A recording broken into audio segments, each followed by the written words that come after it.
ಎಲ್ಲ ಆತ್ಮೀಯ ವೀಕ್ಷಕ ಮಿತ್ರರೇ, ಕರ್ನಾಟಕ ರಾಜ್ಯದ ಪ್ರತಿಯೊಬ್ಬ ಸರ್ಕಾರಿ ನೌಕರರೇ, ನಿವೃತ್ತ ಸರ್ಕಾರಿ ನೌಕರರೇ, ಪಿಂಚಣಿದಾರರೇ, ಅನುದಾನಿತ ನೌಕರರೇ, ಕುಟುಂಬ ಪಿಂಚಣಿದಾರರೇ, ನಿಮಗೆಲ್ಲರಿಗೂ ಉಪಯೋಗ ಆಗುವಂತಹ ತುಂಬ ಲಾಭಕರವಾದಂತಹ ಪಿಂಚಣಿ ಸೌಲಭ್ಯಗಳು, ರಿಟೈರ್ಡ್ ಆದಂಥ ಸರ್ಕಾರಿ ನೌಕರರಿಗೆ ಯಾವ ಪಿಂಚಣಿ ಸೌಲಭ್ಯಗಳು ಸಿಗತ್ತೆ, ಅದನ್ನು ಹೇಗೆ ಪಡ್ಕೊಬೇಕು, ಪೂರ್ಣ ಪ್ರಮಾಣದ ಪಿಂಚಣಿಯನ್ನು ಪಡೆಯುವ ವಿಧಾನಗಳು ಏನು ಅನ್ನೋದ್ರ ಬಗ್ಗೆ ವಿವರವಾದ ಮಾಹಿತಿಯನ್ನು ಈ ದಿನ ತೆಗೆದುಕೊಂಡು ಬಂದಿದ್ದೀನಿ. DCRG 50 ಲಕ್ಷಕ್ಕೆ ಏರಿಸಬೇಕು ಅನ್ನೋ ಬೇಡಿಕೆ, ಕಮಿಟೇಷನ್ ಅವಧಿಯನ್ನು 15 ವರ್ಷದಿಂದ 12 ವರ್ಷಗಳಿಗೆ ಇಳಿಕೆ ಸೇರಿದಂತೆ ಪ್ರಮುಖ ವಿಚಾರಗಳ ಬಗ್ಗೆ ಈ ದಿನ ಚರ್ಚೆ ಮಾಡೋಣ. ನಿಮಗೆಲ್ಲರಿಗೂ ಲಾಭಕರವಾದ ಮಾಹಿತಿಯನ್ನು ತಂದಿದ್ದೀನಿ. ಈ ಮಾಹಿತಿಯನ್ನು ಶೇರ್ ಮಾಡೋದಕ್ಕಿಂತ ಮುಂಚಿತವಾಗಿ ಯಾರೆಲ್ಲ ಈ ಚಾನಲ್ಗೆ ಸಬ್ಸ್ಕ್ರೈಬ್ ಆಗಿಲ್ಲ, ದಯವಿಟ್ಟು ಕೆಳಗಡೆ ಕಾಣ್ತಾರಂಥ ಸಬ್ಸ್ಕ್ರೈಬ್ ಬಟನನ್ನು ಒತ್ತಿ ಬೆಲ್ ಐಕಾನನ್ನು ಕ್ಲಿಕ್ ಮಾಡಿ ಆಲ್ ಅಂತ ಮಾಡಿ ನೀವು ಫೇಸ್ ಮಾಡ್ತಾರಂಥ ಎಲ್ಲ ಪ್ರಾಬ್ಲಮ್ಗಳನ್ನು ಲೀಗಲ್ಲಾಗಿ ಸಾಲ್ವ್ ಮಾಡ್ಕೊಳ್ಳೋಕ್ಕಿರೋಂಥ ಉತ್ತಮ ವೇದಿಕೆಯಾದ ಸರ್ಕಾರಿ ನೌಕರ ಮಿತ್ರ ಯೂಟ್ಯೂಬ್ ಚಾನಲ್ಗೆ ಜಾಯ್ನ್ ಆಗಿ. ಸ್ನೇಹಿತರೆ, ರಿಟೈರ್ಡ್ ಆದ ಮೇಲೆ ಉತ್ತಮ ಪಿಂಚಣಿ ಪಡಿಬೇಕು ಅನ್ನೋದು ಎಲ್ಲರ ಆಸೆ. ಆ ಉತ್ತಮ ಪಿಂಚಣಿ, ಲಾಭದಾಯಕ ಪಿಂಚಣಿ ಹೇಗಿರುತ್ತೆ, ಅದರ ಸೌಲಭ್ಯಗಳು ಏನು, ಯಾವ್ಯಾವ ಪಿಂಚಣಿಗಳಿದೆ ಅನ್ನೋದ್ರ ಬಗ್ಗೆ ಇಲ್ಲಿದೆ ಮಾಹಿತಿ. ಸರ್ಕಾರಿ ನೌಕರರೇ, ನಿವೃತ್ತ ಸರ್ಕಾರಿ ನೌಕರರೇ, ಸರ್ಕಾರಿ ಸೇವೆಯನ್ನು ಮುಗಿಸಿ ರಿಟೈರ್ಡ್ ಆಗುವಂತಹ ಸರ್ಕಾರಿ ನೌಕರರಿಗೆ, ನಿವೃತ್ತರಿಗೆ ಹಾಗೂ ಪಿಂಚಣಿದಾರರಿಗೆ ಕರ್ನಾಟಕ ನಾಗರಿಕ ಸೇವಾ ನಿಯಮಾವಳಿಗಳು KCSR ಹಾಗೂ ಸರ್ಕಾರದ ಇತರೆ ನಿಯಮದ ಅಡಿಯಲ್ಲಿ ಪ್ರಮುಖವಾಗಿ ಯಾವ ಪೆನ್ಷನ್ ಬೆನಿಫಿಟ್ಸ್ ಹಾಗೂ ಆರ್ಥಿಕ ಹಾಗೂ ನಿವೃತ್ತಿ ಸೌಲಭ್ಯವನ್ನು ಪಡೆಯಲು ಅರ್ಹರಾಗ್ತಾರೆ ಅಂತ ನೋಡೋದಾದರೆ, ಈ ನಿವೃತ್ತಿ ಸೌಲಭ್ಯವನ್ನು ಒಟ್ಟಾರೆಯಾಗಿ 2 ಪಾರ್ಟ್ ಆಗಿ ಡಿವೈಡನ್ನು ಮಾಡ್ಬೋದು. ಹಳೆ ಪಿಂಚಣಿ ಯೋಜನೆ OPS ಅಡಿಯಲ್ಲಿ ಅಂದರೆ 2006 ಏಪ್ರಿಲ್ 1ಕ್ಕಿಂತ ಮುಂಚಿತವಾಗಿ ಯಾರ್ಯಾರು ಸರ್ವಿಸಲ್ಲಿದ್ದರು ಅವರಿಗೆ ಸಿಗೋಂಥ ಪಿಂಚಣಿ ಸೌಲಭ್ಯಗಳು ಏನು, ಹಾಗೂ NPSಗೆ ಸಿಗೋಂಥ ಪಿಂಚಣಿ ಸೌಲಭ್ಯಗಳು ಏನು ಅನ್ನೋದು ನೋಡೋದಾದರೆ, ಮಾಸಿಕ ಪಿಂಚಣಿ ಮಂತ್ಲಿ ಪೆನ್ಷನ್ ಲೆಕ್ಕಾಚಾರವನ್ನು ಸಿಂಪಲ್ಲಾಗಿ ಮಾಡ್ತಾರೆ.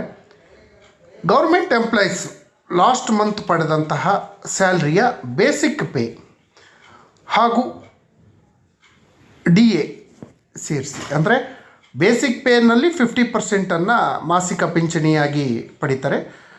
ಇದರೊಂದಿಗೆ ಸರ್ಕಾರ ಕಾಲಕಾಲಕ್ಕೆ ಕೊಡುವಂತಹ ತೊಟ್ಟಿ ಭತ್ಯೆ DA, ಡಿಯರೆನ್ಸ್ ರಿಲೀಫ್ DR ಸೇರಿಸಿ ಕೊಡ್ತಾರೆ. ಪೂರ್ಣ ಪ್ರಮಾಣದ ನೀವು ಪಿಂಚಣಿಯನ್ನು ಪಡ್ಕೊಬೇಕು ಅಂತ ಹೇಳಿದರೆ ಕನಿಷ್ಠ 30 ವರ್ಷಗಳ ಅರ್ಹತಾದಾಯಕ ಸೇವೆಯ ಅವಶ್ಯಕತೆ ಇರುತ್ತೆ.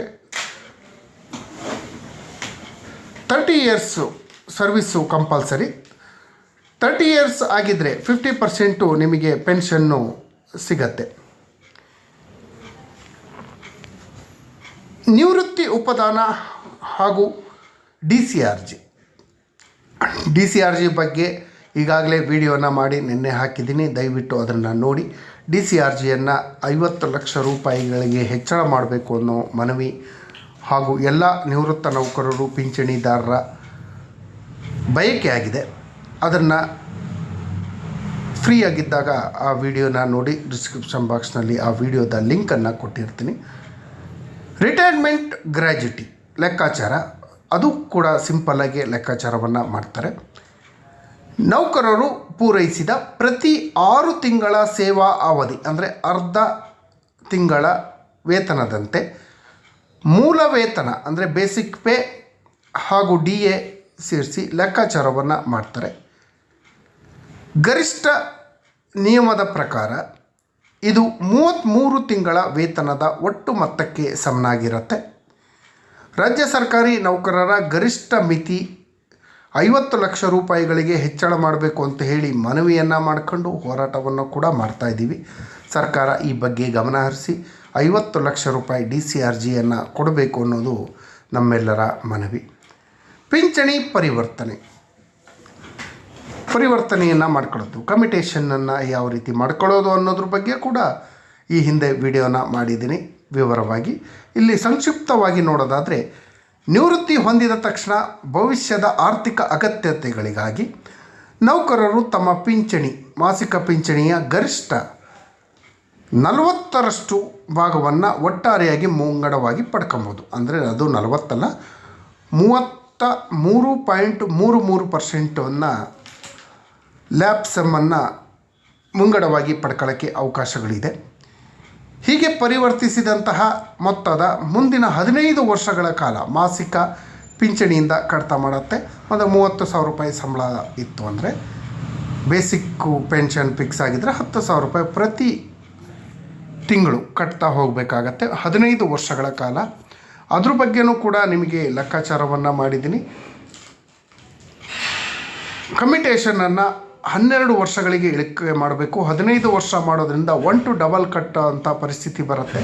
ನಾವು 9,83,000 ರೂಪಾಯಿ ತಗೊಂಡ್ರೆ, ಅಂದರೆ ನೆನ್ನೆ ಮಾಡಿರೋಂಥ ಕ್ಯಾಲ್ಕುಲೇಷನ್ ಪ್ರಕಾರ ಪ್ರತಿ ತಿಂಗಳು 10,000 ರೂಪಾಯಿ ಅಂತ ಕಟ್ಟುತ್ತಾ ಹೋದರೆ 15 ವರ್ಷಕ್ಕೆ 18 ಲಕ್ಷ ರೂಪಾಯಿ ಆಗುತ್ತೆ. ನಾವು ತಗೊಂಡಿರೋದು 9 ಲಕ್ಷ, ಅಂದರೆ 1 to ಡಬಲ್ ಕಟ್ಟಬೇಕಾದಂಥ ಪರಿಸ್ಥಿತಿ ಬರುತ್ತೆ.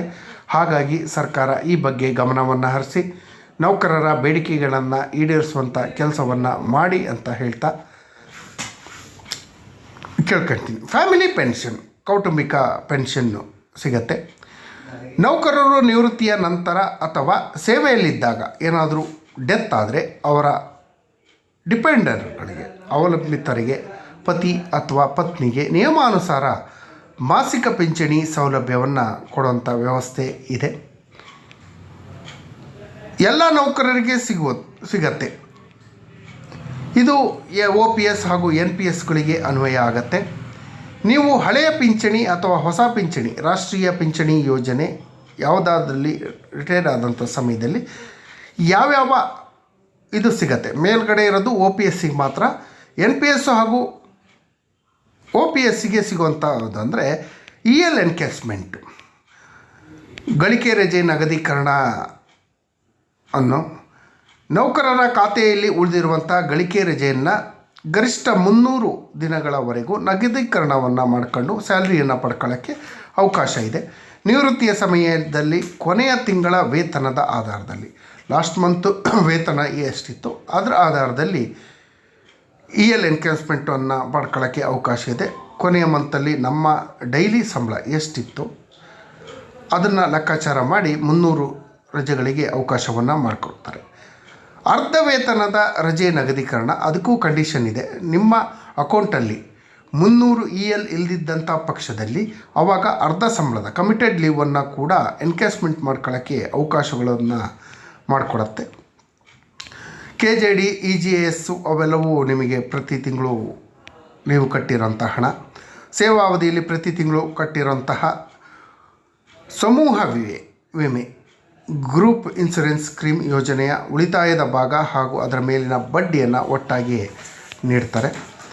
ಸಾಮಾನ್ಯ ಭವಿಷ್ಯ ನಿಧಿ OPS ಅಂದರೆ GPF, ಅದು OPS ನೌಕರರಿಗೆ ಮಾತ್ರ. GPF ಖಾತೆಯಲ್ಲಿ ಸಂಗ್ರಹವಾಗಿರುವಂತಹ ಒಟ್ಟು ಹಣ, ಅದರ ಮೇಲಿನ ಬಡ್ಡಿಯನ್ನು ಸಂಪೂರ್ಣವಾಗಿ ಪಡ್ಕೊಳ್ಳೋಕ್ಕೆ ಅವಕಾಶ ಇದೆ. ಏಪ್ರಿಲ್ 1, 2006 ನಂತರ ಸರ್ವಿಸಿಗೆ ಸೇರಿದಂತಹ ರಾಷ್ಟ್ರೀಯ ಪಿಂಚಣಿ ಯೋಜನೆಯಲ್ಲಿಗೆ ಒಳಪಟ್ಟಂಥವರಿಗೆ ಯಾವ್ಯಾವ ಪಿಂಚಣಿ ಸಿಗತ್ತೆ ಅನ್ನೋದು ನೋಡೋದಾದರೆ, ಒಟ್ಟು ನೀವು ಕಟ್ಟಿರೋಂಥ ಹಣದಲ್ಲಿ 60% ಒಟ್ಟಿಗೆ ಹಿಂಪಡೆಯೋಕ್ಕೆ ಅವಕಾಶ ಇದೆ. 60% ನಿವೃತ್ತಿಯ ಸಮಯದಲ್ಲಿ NPS ಖಾತೆಗಳಿಗೆ ಜಮಾ ಆಗತ್ತೆ. ಒಟ್ಟು ಮೊತ್ತದ 60% ಸಂಪೂರ್ಣವಾಗಿ ತೆರಿಗೆ ರಹಿತ, ಇನ್ಕಮ್ ಟ್ಯಾಕ್ಸ್ ರಹಿತವಾಗಿ ಲ್ಯಾಪ್ ಸಮ್ಮನ್ನು ಹಿಂಪಡೆಯೋಕ್ಕೆ ಅವಕಾಶ ಇದೆ. ಇನ್ನೇನು 40% ಉಳಿಯುತ್ತಲ್ಲ, ಆ್ಯನ್ಯುವಲಿ 40%, ಉಳಿದಿರುವಂಥ 40% ಸರ್ಕಾರ ಅನುಮೋದಿಸಿರುವಂತಹ ಇನ್ಶೂರೆನ್ಸ್ ಕಂಪ್ನಿಗಳಲ್ಲಿ ಕಡ್ಡಾಯವಾಗಿ ಹೂಡಿಕೆ ಮಾಡಬೇಕಾಗತ್ತೆ. ಈ ಹೂಡಿಕೆಯಿಂದ ನೌಕರರಿಗೆ ಜೀವನ ಪರ್ಯಂತ ಲೈಫ್ ಟೈಮ್ ಮಾಸಿಕ ಪಿಂಚಣಿ ಸಿಗತ್ತೆ. ಸ್ನೇಹಿತರೆ, ಇದರ ಜೊತೆಯಲ್ಲಿ ಇತ್ತೀಚೆಗೆ ಕೇಂದ್ರ ಸರ್ಕಾರ, ಸೆಂಟ್ರಲ್ ಗೌರ್ಮೆಂಟು, ಕೆಲವು ರಾಜ್ಯಗಳು ಜಾರಿಗೆ ತಂದಿರುವಂಥ ಏಕೀಕೃತ ಪಿಂಚಣಿ ಯೋಜನೆ UPS ಅಥವಾ ಹಳೆ ಪಿಂಚಣಿ ಯೋಜನೆ ಮರುಜಾರಿ ಕುರಿತು ಸರ್ಕಾರ ಅಧಿಕೃತ ಆದೇಶಗಳು ಹಾಗೂ ಪ್ರಸ್ತುತ ರಾಜ್ಯ ಸರ್ಕಾರ 7ನೇ ವೇತನ ಆಯೋಗದ ಅಂತಿಮ ವರದಿಯ ಅನುಷ್ಠಾನ ಕುರಿತು ಇಲಾಖೆ ಮುಖ್ಯಸ್ಥರು ಪರಿಶೀಲಿಸುವುದು ಸೂಕ್ತ ಅಂತ ಕೇಳ್ಕೊಳ್ತಾ, ರಿಟೈರ್ಮೆಂಟಿಗೆ ಸಂಬಂಧಪಟ್ಟಂಥ ಎಲ್ಲ ಮಾಹಿತಿಗಳನ್ನು ನಿಮಗೆ ಕೊಡುವಂಥ ಕೆಲಸವನ್ನು ಮಾಡ್ತೀವಿ. ಯಾವುದೇ ಸೌಲಭ್ಯಗಳನ್ನು ಯಾವ ರೀತಿಯನ್ನು ಪಡ್ಕೊಬೇಕು, ಪೂರ್ಣ ಪ್ರಮಾಣದ ಪಿಂಚಣಿಗಳನ್ನು ಯಾವ ರೀತಿ ಪಡ್ಕೊಬೇಕು, ನ್ಯಾಯಾಲಯದ ಆದೇಶಗಳು ಏನು ಅನ್ನೋದ್ರ ಬಗ್ಗೆ ವಿವರವಾದ ಮಾಹಿತಿ